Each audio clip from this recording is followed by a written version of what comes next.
I honestly can't believe it myself. Like, I'm truly shocked right now. Wolong Fallen Dynasty is actually a decent game that, if you are a fan of this style of genre, might just be worth your time after all. Now, I had like this predisposition, this mindset going into the game that I was going to experience something that was going to be very lackluster. Best case scenario, it was going to be decent.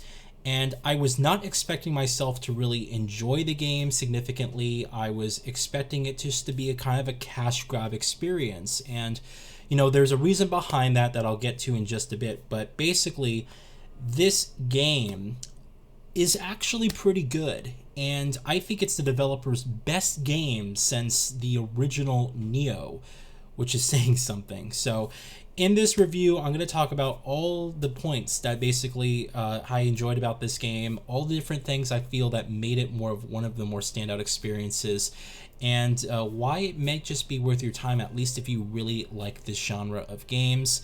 And I'm also going to talk about some of the issues it has as well, because it's definitely not perfect, and a lot of the issues are contingent based on where you're playing the game. This is not an equal experience for all, so we're going to touch upon that in this video here. So before we dissect the game, I actually think it's important to take a look back at the developer's previous releases and efforts, because this will help give you sort of some insight into why I went into this game with this rather kind of negative mindset, which is something I don't like doing. I always want to go into games with this open mindset, but when you just had, a consistent slew of releases that came out in a rather questionable quality and design flaws, be woed, it was basically everywhere. And I went into this game really expecting a rather poor disaster. Again, just it being decent at the very best. So back in 2017, Team Ninja released Neo for the PlayStation 4 at the time. It was a platform exclusive for the PS4. It had not made its way to the PC yet.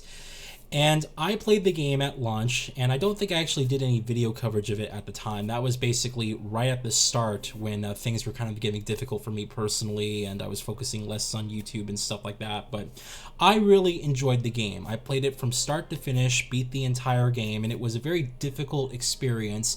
But I felt that the gameplay was super quick-paced and much more faster and more responsive than anything I played from the From Software titles before it.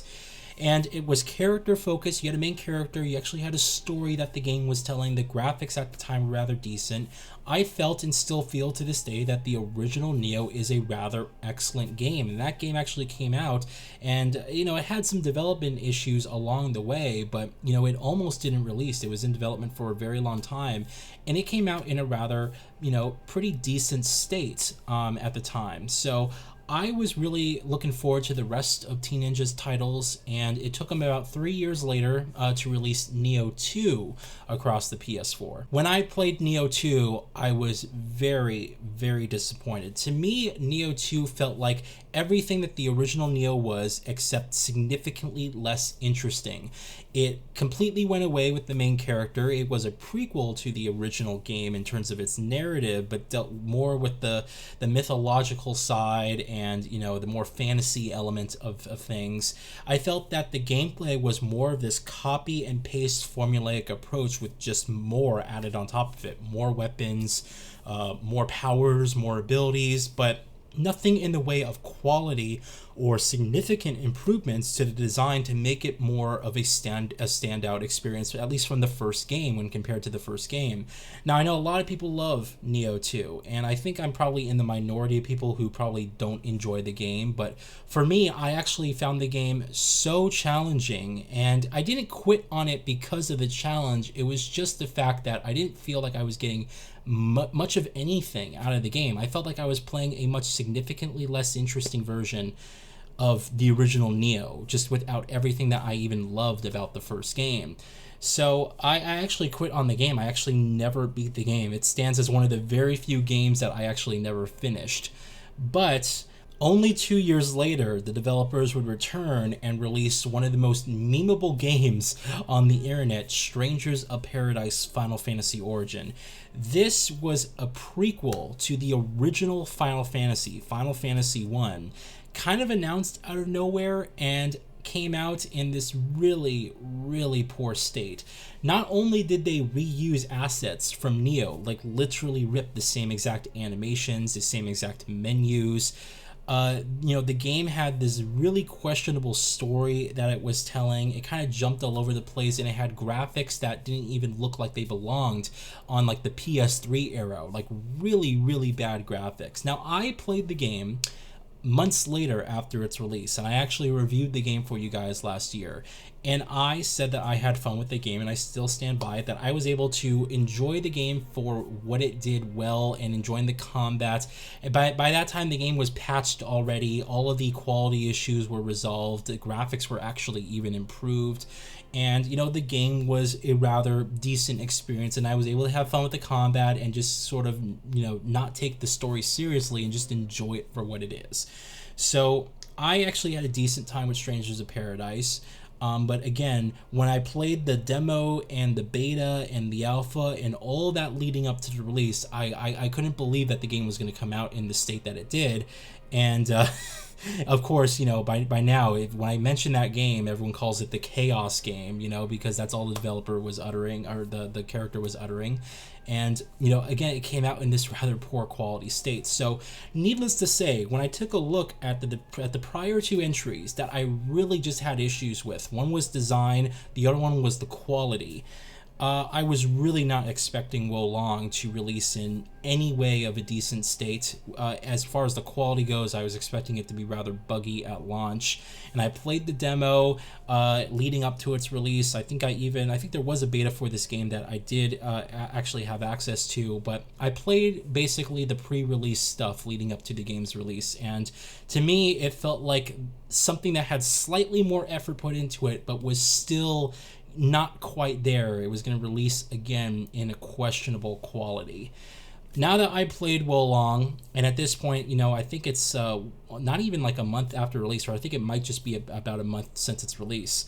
Wow, this is the developer's best game since the original Neo. And I can't believe that. I had a lot of fun with this game, and for me, after I got used to the gameplay mechanics and stuff, because it plays very different, I think this is the best case scenario for this game. What makes Wo Long Fallen Dynasty just so much more appealing is the fact that it's actually a different experience. This isn't just Neo once again reskinned with a different title slapped onto it. This is actually a very different game in terms of its combat that plays substantially different and more closely aligned with games like Sekiro. It's more parry focused and more about blocking rather than simply dodging attacks and trying to get as many hits in to defeat the enemies. It actually plays substantially different than Neo, Strangers of Paradise, Dark Souls. It's more closely aligned with Sekiro Shadows Die Twice, so a lot more parry focused. It's more about deflecting attacks and sort of getting some hits in during certain windows and trying to time your deflects properly in order to block certain more powerful attacks by the enemies. But what really I think makes this game a lot more approachable than something like Sekiro is the fact that it has variable difficulty on top of that. So there is no difficulty selection in this game. This is a Souls-like game. This is just part of the experience. What you see is what you get here. But the game actually will dynamically adjust the difficulty and scaling based accordingly on your combat level. So this is actually pretty interesting because it's a new way of dealing with difficulty in games that doesn't actually require you to sit there and grind significantly in order to level up your base character. Now, your character does have a base level. Defeating enemies will grant you ki, and at the end of each level, you can spend this ki to basically upgrade your character. You can put attribute points into certain spells and different abilities that you might want to get over time that might help you during combat. So the systems from previous games within this genre are very much a part of this, but during your playthrough of these levels, during your exploration, you're going to have a battle level system that's kind of placed near your health.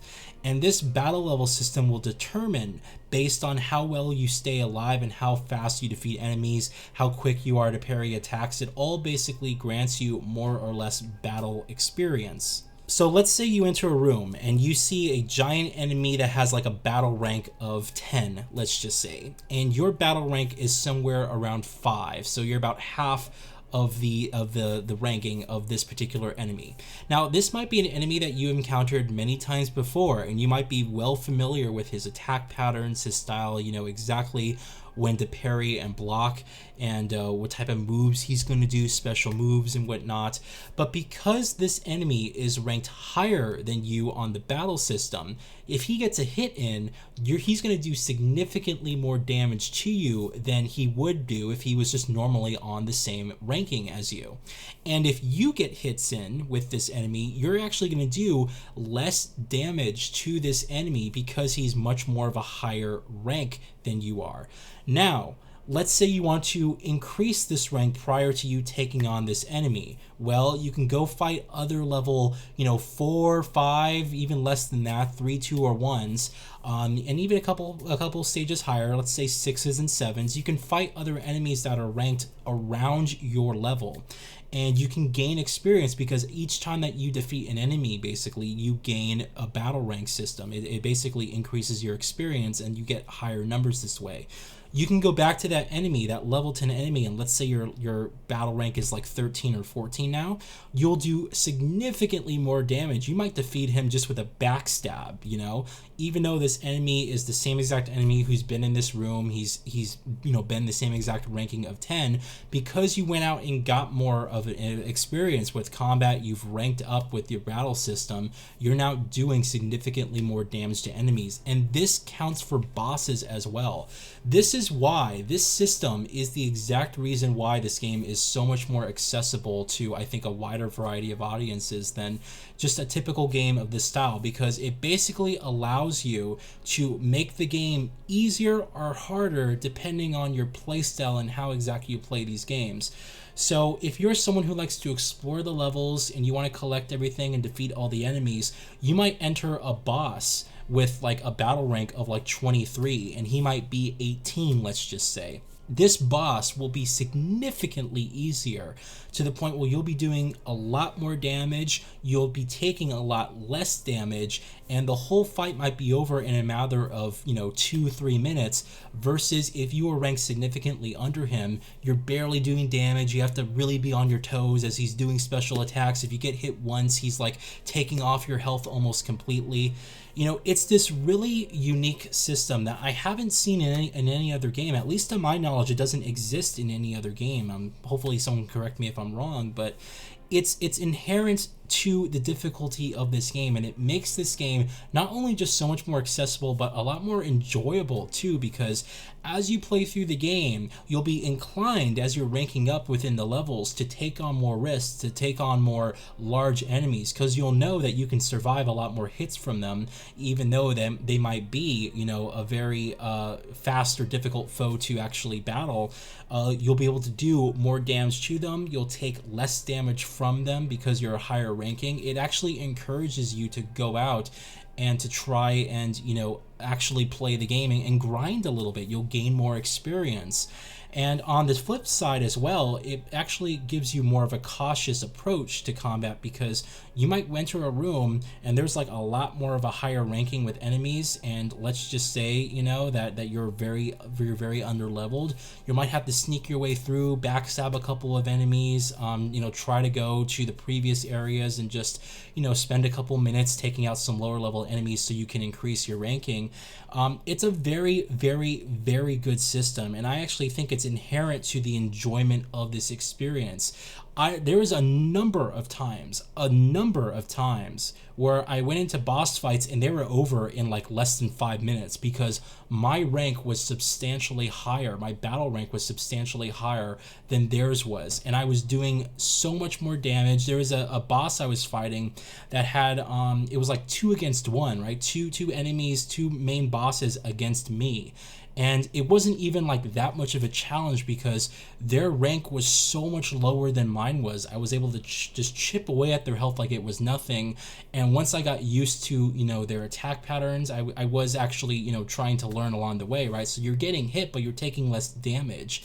it actually allows you to more strategically approach the combat situations. You know exactly where things stand before you fight an enemy, because you know exactly whether or not it's going to be very punishing or very difficult.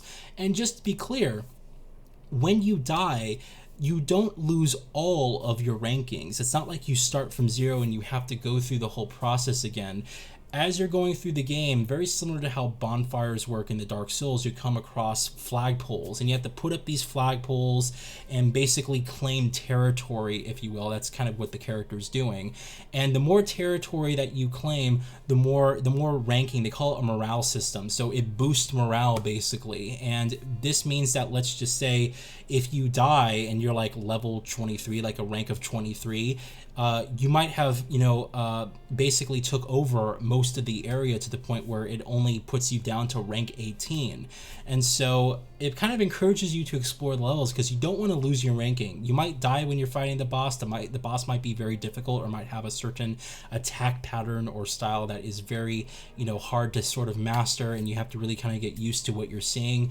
But if you've explored a lot of the environment, you won't get reduced that much in the rankings themselves. And also, when it comes to bosses, if you re-challenge a boss almost immediately after dying, you'll just gain all that ranking system back. The game actually saves your progress.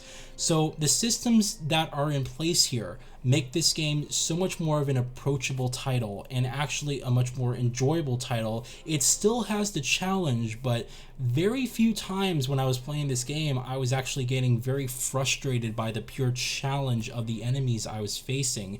And there was a boss in this game that took me almost an hour to get through. And I kept trying and trying and trying again. And once I finally understood the battle ranking system in this game, the last time I faced him, I just went off and took out a couple of low level enemies. I gained experience. I increased my ranking to the point where I was a couple ranks higher than him. Went back to face him, and I was able to defeat him basically like that. So this is a game that is going to be as punishing or as easy as the effort that you put into playing it. And it's a very interesting system that, again, I just haven't seen implemented on any other games, but it makes this game much more of an interesting adventure, because each level, it is reset to 0, right? So it's not like it carries over from one level to the next. So each level is reset to 0.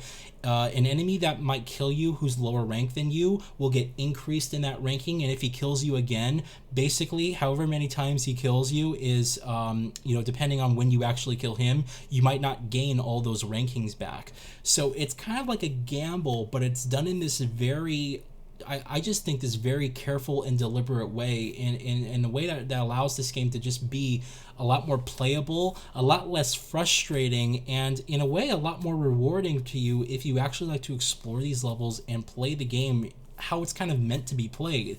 If you're someone who just rushes straight to the boss, yeah, you can do that, but you're going to have a really, really bad time, like a really challenging time trying to defeat this boss. Even if you got the spawn point that's right next to the door, he might just be super tough. And so it really paves way to explore the levels, take down all the enemies that you're seeing, increase your rank, your battle rank system, so that when you do face the bosses, again, they might be 2 or 3 minutes, in length. That might just be it. You might just be like, okay, deflect a couple of attacks, or, he hit me a couple times, but it's no big deal. He doesn't do that much damage, and I can just, attack him here, weigh down his stamina, get him to be stunned, and then do a special attack, and all of a sudden the battle's over. So this game has a very interesting style to it, and this particular system, which is inherent and unique to this game as far as I'm aware, is fantastic, and I actually think it does deserve being adopted into other games of this style, and makes this game so much more of an approachable entry for this type of subgenre in games today. So that's the gameplay of Wo Long in a nutshell. You're going to be parrying attacks, deflecting attacks. It'll open up stun windows for when you can do your attacks, and more or less you're going to be wanting to get that battle rank system up so you can do significantly more damage to the enemies at hand. Even if they are a formidable foe, they will do less damage to you if your rank is a lot higher than them. So make sure you do that if you're definitely going to try this game. Now let's talk about the graphics, because this is something that, as far as the developer's last game, Strangers of Paradise, this was again one of it was like a meme almost when it came out. Its graphics were reminiscent of like an early PS3 title, and I'm not even exaggerating. There were some textures there that looked really, really, really bad and questionable. Wolong is an improvement for this developer. In fact, it looks to me like they've really upgraded their engine. Now, I played this game on PlayStation 5 here, and the game, as far as I'm aware, runs in this dynamic 4K resolution with a target of 60 FPS. There's a frame rate, and then there's a quality mode as well. Nothing like ray tracing or anything like that in this game. But the game actually looks pretty decent. I would say this looks more like a PS4 title, a late generation PS4 title. It's not quite a next generation title, but this is a cross-gen game. Let's keep that in mind. But on PS5, you know, you do get higher quality effects. The frame rate of enemies and lots of people in the background actually stays stable, whereas I guess they have the frame rate of animations for people in the distance. And the whole game is actually a pretty solid experience. Now, I heard some people talk about frame rate issues, specifically on the Xbox family of systems, which is why I mentioned earlier in my video that it's kind of contingent on where you play this game. I played this on PS5 after hearing all the frame rate issues that people were experiencing on the Xbox. In fact, this game is on Game Pass, and yeah, it's free, but you're probably going to have a really difficult time when you're also battling out the frame rate issues, you know, with the game's combat and stuff like that. Like that would ruin the experience. To be honest with you, playing this on PS5, this was more or less a smooth, solid 60 FPS experience throughout most of my gameplay. I did notice a few dips. It seemed to be almost camera relative, though. Some of the levels, when you looked in a certain direction, the frame rate dropped to like the mid-40s. And in cutscenes, oddly enough, the cutscenes are kind of done in engine, and so you'll notice kind of stuttering happen during the cutscenes. But, I mean, to be honest with you, the vast majority of gameplay and the fights it took out, the frame rate never bothered me whatsoever. It seemed to be a smooth, solid 60 FPS experience throughout the entire, at least the core combat of the game. None of the boss fights dropped significantly in terms of their frame rates. Even, you know, general exploration, again, there were some dips there when you looked at certain parts of the level. It was very odd, but most of the actual performance in this game is, at least on PS5, a very, very solid experience. So if you are going to play this game and you do have a PS5, you do have a Series X, you have some type of choice of where you're going to play this game, I would pretty much recommend that you pick up the PS5 version, because as far as I'm aware, after hearing all the numerous issues that people are running into, at least with the frame rate of these games, the PS5 version seems to be very, very, very stable. Graphically, though, this game is a big improvement upon Strangers of Paradise and even like Neo 2. The game actually looks fairly appropriate for the generation that it released in. Again, it's a cross-generation game, but it doesn't look like, you know, it looks like it belongs on the PS4, unlike Strangers of Paradise, which looked like it was a late generation or early generation PS3 title. Like, it just looked really bad at some points. And here, I think the visual style, the effects that are in place, there's a lot of particles, there's a lot of flowing, you know, trees through the wind and stuff like that, a lot of atmospheric effects. I think the game on a whole looks a lot better, and actually the HDR implementation in this game is also significantly improved as well. So there's basically, you know, in terms of engine and graphical quality, excuse me, in terms of performance, I feel that this is actually, again, a big improvement upon the developer's previous efforts here, because that was the thing about Strangers of Paradise when it came out last year. Very poor graphics, very poor performance, and when I played it again months after release, those elements were improved, but you could still see where there were some of the issues that people were complaining about. So in this game, it's a lot more consistent, at least in terms of its graphical presentation, its performance. I was not really complaining in terms of what I was seeing on my screen. I felt it was rather appropriate, again, for a cross-generation title like this. It doesn't look like it takes much advantage of the PS5. It probably is unoptimized because, again, the game is still losing frames on those generations of systems, but it didn't get into the way of the gameplay, which is what I wanted to mention here. I didn't feel like I was not doing well in the game due to the frame rate. It never actually popped up at any of the points where it was very important for me to have a solid frame rate experience. Most of the way, and all the boss fights I was playing against were pretty smooth. Now, let's touch upon the story of this game. Again, the story in this game is actually not that bad. I mean, I would say it's forgettable in the sense that when you're done playing, you're not going to be thinking about it afterwards. It's not some crazy twist in here. These aren't characters that you're really going to attach yourself to. But here's the thing, you're going to know what's going on. You're not going to be playing this game and being like, all right, what's happening in this stage, or why am I fighting this battle? You are actually going to have a story that is going to be told through cutscenes, with characters that they introduce. Again, you're not feeling emotionally attached to anyone. The game isn't doing anything crazy in terms of conveying twists and turns and all this stuff. But it is giving you a reason to fight. You are going to be aware of what is currently happening within the game itself and why you're actually fighting the battles that you are going to fight.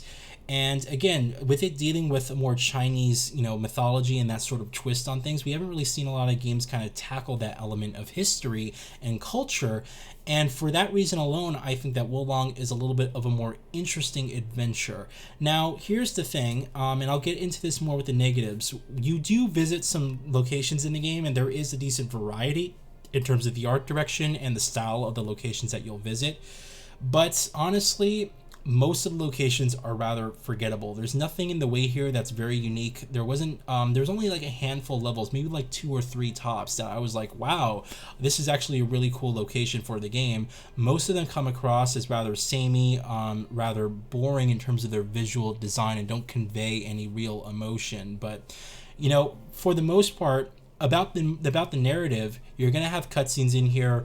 You are going to have a story told to you. You won't remember it after playing, but hey, at least you'll know what's going on, which is more than I can say for a lot of games within this genre that kind of leave the story sort of in the back end, especially from Software, which deals with more of the environmental storytelling and the whole thing where you have to really look. You have to put some effort in if you actually want a story told to you for Dark Souls, because it's that convoluted, it's that complex. In this game, it's just, here's some cutscenes, here's some characters, here's a reason why you're going to be having these battles, and honestly, it was fine. I enjoyed the cutscenes that were on display. Again, nothing that I would really write home about, nothing that I would really remember after playing, maybe even next week, but quite honestly, I was just enjoying sort of the quality of the cutscenes that was on display on my screen. It was nice to sort of be able to watch something and actually understand, oh, okay, yeah, this is what's happening in the game. And that's something I do feel that is kind of a rarity when it comes to this subgenre of games. The narrative is always something that they push to the side, and they don't really convey that strong with this sort of genre. At least with this game, it's present and has characters, some twists in there. It's just nothing that you're going to care about or really remember again after you're done playing the game. So I think I touched upon most of everything, but I want to talk about the negatives here. Now, you heard me mention it earlier, the level design. It's fine. It's basically a series of hallways and rooms connected to each other, but it doesn't really feel like anything very handcrafted, if that makes sense. It's nothing that you're not going to be visiting these locations and being like wowed. There's a couple locations that do have that, that kind of take you to some more exotic locations and stuff like that, but most of what you're actually playing is going to be fairly formulaic. I don't think the locations really inspire much, which is kind of a shame, because you're dealing with China, which is a large country that has a lot of beautiful locations. There's a lot of history there that they could really work off with, and you're really fighting in a lot of villages. There's some mountains there, but again, it's just the way that they're designed, the way that they look as well. Nothing there is super inspiring, except only a handful of certain locations throughout the 20+ hour experience that I had playing this game. So I felt that this was kind of a lackluster approach and was more or less a missed opportunity, because it would have been nice to have some more creative levels, deal with the more crazy, more beautiful locations of something like China. Like the Great Wall, like it's not even present in this game. I was kind of surprised that you wouldn't have some iconic location like that within this game. Maybe it's because I'm many years off of the creation of that I'm not caught up on my history, so I'd have to look up exactly. This game takes place in like 8200, so this might be way before the setup and the creation of the Great Wall of China. But just something a little bit more inspiring. There is nothing like that present throughout this game, unfortunately. So with that being said, you're going to be fighting through, these rooms, going through these locations, and most of the time you're just kind of going through the motions, kind of just running down the halls, and you're not really thinking much to the locations that you're playing off. There's a couple of areas where they do give you like a nice view, like this nice expansive look at the entire level. There's a couple locations that do that, but I just feel like the color palette, again, where you're actually fighting and just all the different rooms and stuff that you're kind of going through just feels rather uninspired and forgettable. So I do feel it was a negative. There's nothing inherently wrong with the design of the stuff that you're facing in. But I just feel like they could have done a lot more with the creativity and just the art direction of how these levels were displayed to begin with. I also have to say that the voice acting of this game is quite terrible if you play it on anything other than Japanese. I started this game with English and I had to immediately switch it to Japanese afterwards, because just hearing the dialogue of just the delivery of the lines and the way that this game is written, there's no emotion whatsoever in the actual voice acting, at least in the other languages other than Japanese. And when these characters are actually delivering the lines, it almost feels like you're listening to someone who's in the room reading the script right in front of them with almost no emotions whatsoever. Some characters sound okay, but this game, you can clearly tell that they spent most of their resources putting everything into the Japanese VO cast, because all of them sound significantly better and are actually a lot more enjoyable to listen to. The delivery of the Japanese voice actors, the way they actually convey their lines, it all sounds appropriate. Nothing really stuck out to me there as being a major issue. And you're able to, again, experience the game. The subtitles are there. You can adjust the size of them so you can read them. And you can clearly see that that's where the effort was put into the experience. So yes, you can play this game in English. I think it might just be one of the very few games that Team Ninja had actually localized for English.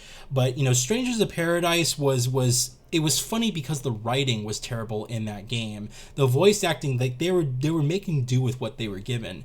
In this game, I don't even think it's the writing that's bad. It's just the delivery of the English cast. Again, it feels like you're literally listening to someone inside the recording booth reading the script in this very non-emotive, just very basic way. And it was just such a night and day difference. If you're playing this game, switch to the Japanese VO immediately before you even start the experience. You're going to thank me later, because some of those characters are just so painfully poor in terms of the delivery. Just the way they sound is not even appropriate for how they look. There's just all these issues that come up with the English cast. So, I almost feel like they shouldn't have even localized the game to begin with. I don't know if they did that for, market concerns, whether or not people actually wanted that. Maybe they just had more resources, down the line. But play this game in Japanese, even though it does deal with Chinese mythology. It is a Japanese-based game. The voice acting is just a lot easier to listen to and a lot more respectable, I think, to the characters and the actual story that's being, conveyed to you. It just works. I also kind of need to criticize the sound design in this game. The soundtrack is rather forgettable. I honestly, even forgot it was present. The game doesn't really do much in the way of making any really interesting moments where the music could really kind of shine. So I just feel that for the most part, it's kind of just there in the background. You don't really notice it, you don't pay attention to it, and it's nothing that's really going to elicit any emotions to what's going on. So, as far as the sound goes and the music in the game, it's nothing really special. Again, they try to play with the more historical and cultural tunes of China and its history and stuff like that. So, I would say it felt appropriate, at least for the time zone and what this game's conveying. I just don't think that it's anything that has any character or has anything in the way of a memorable experience. Again, I never really noticed it was there, and when it was there, it was never really allowed to shine. So a slight criticism there. It doesn't make or break the game whatsoever, but you know, for a game that does have great sound, you know, you recognize that, and it makes that those combat encounters or the story that much more emotionally engaging. And for here, it's just, you know, again, it kind of fizzles out. You don't really notice it at all. So there's actually a lot here in Wo Long Fallen Dynasty that I really, really do like. I had a good time playing this game, and here's the thing. It only took me just over 20 hours to complete this game, and I completely ignored all the side stuff. So this was me fast-tracking the story, if you will. Only doing the main story segments, and it took me just over 20 hours. There is optional dungeons and battles and levels that you can partake in the game, but here's the thing that I really like about this battle rank system and why I made it a point to really kind of go into detail here. I was under leveled by the recommended base level for this game. So when you start a level, the game gives you a recommendation of where your character should be, basically, prior to you playing the game. I was at one point 20 levels under the recommendation, and I was still able to get through this game with little to no issue, due in part mostly to the battle rank and morale system in the game. That's how much of a transformative system that is for this style of game, because without that, you know, the enemies would have all been significantly higher to me, doing a lot more damage, even though they're the same enemies that I've fought over and over and over again throughout the rest of the campaign, because I'm further along in the story and it's a much higher, you know, level recommendation, or I guess that they have for this game. At that point, I would have just been doing a lot less damage, and they would have been killing me in like 1 or 2 hits. That battle rank system completely levels the playing ground and makes this game so much more approachable. So if you go into this game and you're like, oh, but they want me to be level 60 and I'm on level like 40 or level 35, it doesn't matter in this game. The only thing that matters is the battle ranking system. So I actually also ignored most of the powers and abilities in this game. I basically only upgraded my swords. I used like dual katanas and just kind of upgraded the damage of those, and was mostly attacking enemies. I could probably count on one hand the amount of times I used my special abilities in this game, which is why I didn't really touch upon them without this experience. This game can be as simplistic or as complex as you prefer, which I really do like about it. It's very configurable in terms of its challenge, in terms of its gameplay, and allows you to basically choose how simple or complex you want the entire experience to be. And for a Souls-like game, I think that's a very, very appreciable and approachable design that's going to make this game stand out just a little bit more than the other games within its class. That being said, make sure you're playing it on PS5, because had I experienced basically the poor performance that people on Xbox were experiencing, and even last gen as well, with this crazy unlocked frame rate that's mostly in the 30s and 40s, yeah, I probably would have set this game down as well. But because I'm on PS5 here, and at least as far as this version goes, the version that I played, it's a very stable experience. And yes, there are dips, but not in the areas where it really counts. It's mostly solid through all the combat encounters, through all the boss fights. I liked Wo Long Fallen Dynasty. I'm surprised that I did. I almost didn't want to, because I'm going into this game and I'm just like, I was playing this game at one point and I'm like, why? Why did they make such a good game? Because to me, it makes no sense. You released only a year prior to this, like one of the most memeable games on the internet, with poor quality, poor graphics, poor performance. And yes, you fixed it after numerous patches, but even before that, you released Nioh 2, which to me I just felt was creatively questionable. You know, it didn't really have anything that made... It was the first game, but again, substantially less interesting. I know people like Nioh 2, and that's fine. I understand that I might be in the minority, but I was just really expecting more from a sequel rather than copy and paste. And again, it's a prequel, so you know, we don't have anything in the way of character development. It's not as interesting. That's just my perspective on it. And again, I quit on Nioh 2. I couldn't get through it. Wo Long Fallen Dynasty is Team Ninja's best game since the original Nioh. It just is. It's not as good as the original Nioh, but it does get a lot closer to that experience than I think any of the prior games that they've released thus far. And if you're a fan of this genre of games, This one I think is actually worth your time. I think if you like this style of game, you might actually really appreciate the elements that are in this experience. And hey, if anything, if you never played a game of this style, maybe you just like the whole Chinese mythology thing, you think the combat is a lot more interesting, even though it is still fantasy oriented, it's a lot more of a fast paced, using swords and spears and all that type of stuff. Yeah, it's a much more interesting adventure, and I think it allows, again, people from all different backgrounds, regardless if you have extensive experience with this genre, you can jump into this game and have, again, as easy or as difficult of a time as you want, and you don't even have to pay attention to most of the gameplay systems within this game. They can be completely ignored. Even the recommended levels for where your character can be completely ignored due to the battle ranking system within this experience.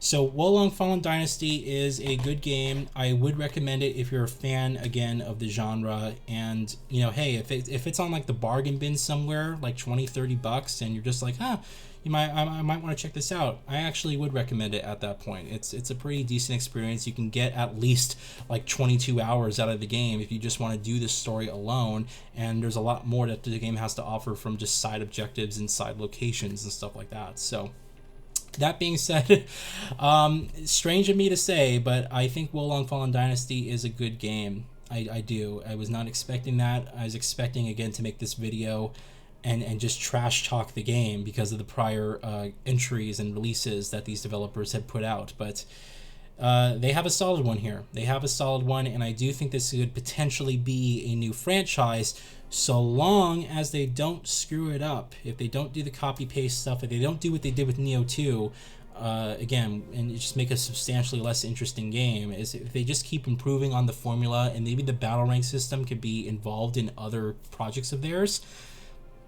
I know they have that other PS5 exclusive that's also in development that's supposedly not even releasing until next year or the year after that, so I guess we'll find out at that point. But alright guys, that's it for me. Hope you guys enjoyed my review of Wolong Fallen Dynasty. There was a lot to say about this one.